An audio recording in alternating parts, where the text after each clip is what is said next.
winho. Thank you so much. So yes, I am Turkish, but I live in St Marten for maybe 2 years, more than 2 years, but I used to live in different Caribbean countries and Latin American countries. Then we decided to stay here, especially for business, but in the same time we continue to do Erasmus Plus with these 2 different foundations and with 1 association. And I study mechanical engineering, but never try. Never try one day. What else? Yeah, we used to live in Montserrat, then because of some reasons, some meetings regarding the Erasmus Plus and then some different international projects, we used to come here. And then we set it up company with my friend, Dinçer. He will involve us at 22nd of July, which is Monday, right? Monday. So you will see him on Monday. He will come from Turkey. In same time, regarding that, we are doing some Erasmus Plus projects, Caribbean Education and Culture Foundation.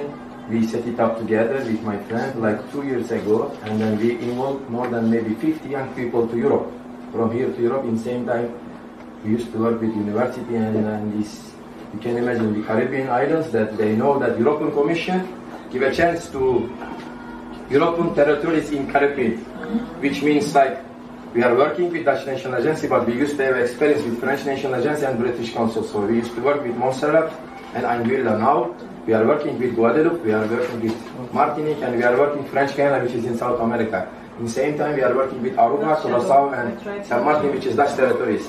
So we are just trying to have a few organizations like active in Erasmus Plus like us. We are a few one in the area now in the Caribbean, so we are taking them as a partner in our projects like Aruba now first time and French Guiana is the first time. We used to have 4 or 5 projects with Martinique. We used to have a lot of projects with Guadeloupe. We used to have a lot of projects, the same number of the project with Anguilla. So what we are doing, we are involving young people to their projects and we are involving their people to here in the project. In the same time, we are teaching Erasmus Plus to young people here. We send like more than 10 countries. We send like maybe we send like maybe 50 people to more than 10 different European countries, including some Caribbean countries like only Martinique. So they have a chance to go to see the different culture in Europe because it is a chance for Erasmus Plus to go somewhere like from here. From here it's not easy to travel. It's not like Europe to Europe. So here is Caribbean. It's difficult to go from Caribbean to another island in Caribbean in financial. So this is a chance for the all people. We are happy to do that, and we are very happy to host these all other 4 organizations here that we organize the project together with you. And regarding the subject of the project, that as Jason remind us that there is no refugees here, maybe a few from Cuba. But what we have, migrant, a lot of, I am the migrant here. I have a residence permit, I am the one of migrant. In this island, especially here, there are like more than 100 nationalities, so they are only coming for business.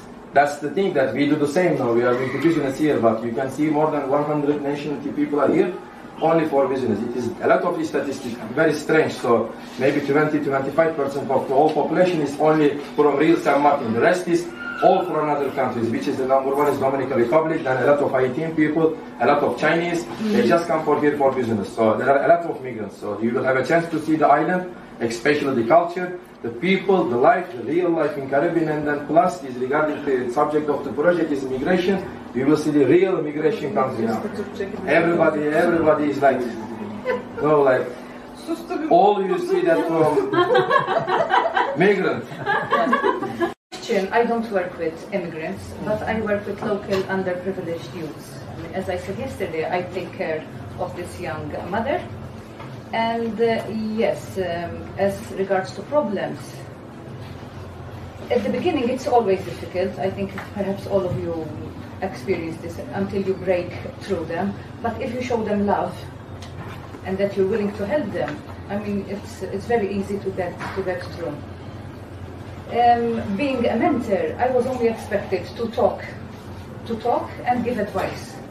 But I realized that I wasn't getting anywhere with just talking and giving advice, because I realized that this girl needed much more than that.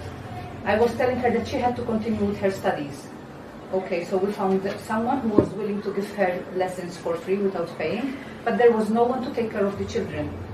I wasn't allowed to take children in my car for the foundation I was working.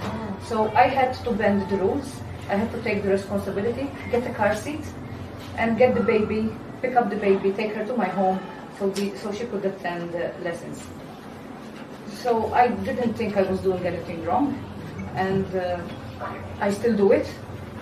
So, because being MNT, it's not enough. I can't expect to preach you to get out to work and then there's no one to pick your children from the childcare. If you're working till 7 and childcare closes at 5, who's going to pick up the children for you? So I tell you, go out to work and no one else is helping you. So we had to bend the rules with John's help and with myself, so we could continue helping her. Basically, I believe that in order to continue helping her, I have to lead by example. These underprivileged youths have a problem with money.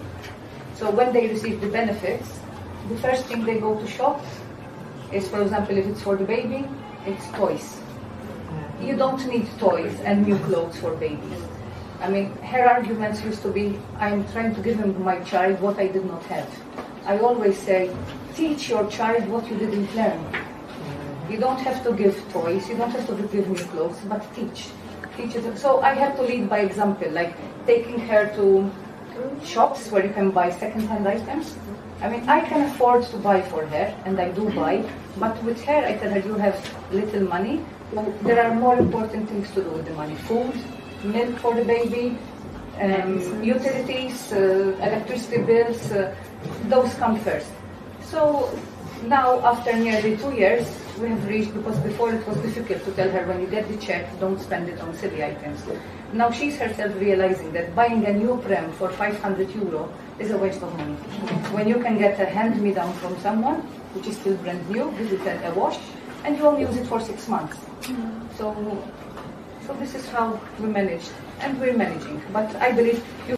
So hello everybody. Yes, I work with youth immigrants. So I will explain more or less what I do, because I work with the immigrants in two separate works, let's say. So I think I told you, the majority knows I'm a lawyer, and I'm an immigration lawyer. In my work, and I do this like a long time ago, since 2005. So I work with immigrants associations that help the immigrants to be integrated in Portugal in all aspects: social, cultural, economic, and what I do most is the juridical part. You know, to help them to take care of the whole bureaucracy, so they have the documents to be legally in the country. So I work in my work with these associations that I do, immigrant associations. There are people with backgrounds very difficult. There are people with that the parents, they don't have time. The immigrants, normally the immigrants have not a very good economic situation. So they have to have like 2 or 3 jobs. And then they have young children. So one of the problems is that the parents are not available to be with them after the school. And that creates a bigger problem, because the groups, let's say groups that works with drugs, with crime, let's say, start to call these young people to come to their groups. But so this is a big issue. This is one problem. Then, besides this one, that they stay, so young people that stays without a supervision from adulthood, from an adult person, and is more vulnerable to be part of these groups, criminal groups. That's a big problem. And then they are if they don't have a companion following, they are not very good at school. They are dismotivated. And that creates another problem. They are not happy. They are not doing a very good job in the schools. And one thing takes to the other. They are not happy in the schools. So they start to look for other support groups. Economic is complicated too, because the parents came because they are looking for a better life, but they are not having very good situation. So they feel excluded at economic level, social level, language level, and cultural level, because they have another culture.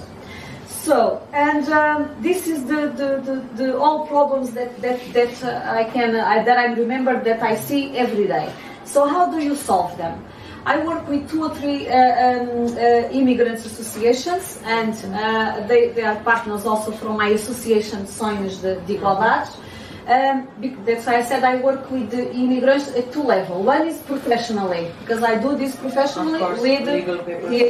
Legal papers. That's my job every day. And then I work in the association, trying to help and creating conditions to help people to come to Portugal. So what we do about these young people in the associations that I work with, because of course I do it doing the bureaucracy, but of course it's impossible not to be sensitive with these issues, and I involve with the associations, and I work voluntarily in coordinating projects, arranging ideas and financial to help the development of these projects. So I have 2 associations that I want to share what they do. I think they do a very good work. One is ACAS. It's an association that I work there since 2008 already.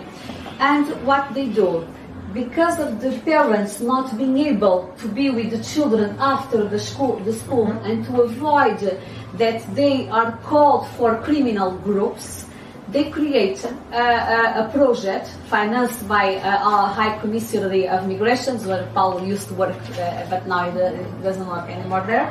But it's financed by the High Commissary of Migrations. That there is a space, ludical space for children, with supervision for a monitor from the association. That they have a room where they have internet, computers. So after the school, there is somebody in the association that stays with the children and taking care of them and teaching them internet, using the things, and avoid them to go out to the criminal groups that are calling them. That's one thing. I work with another association that is called the Association of Africans from a council.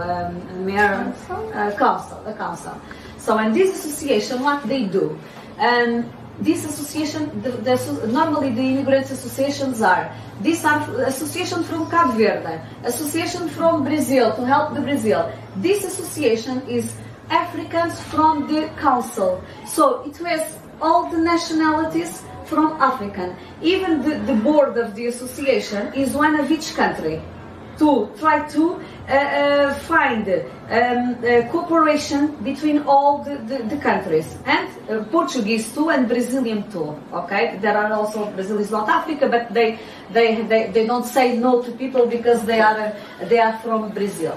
So, and what they do a championship of football, and the teams are created with the teams are with all the nationalities: Angola, Mozambique, Cabo Verde.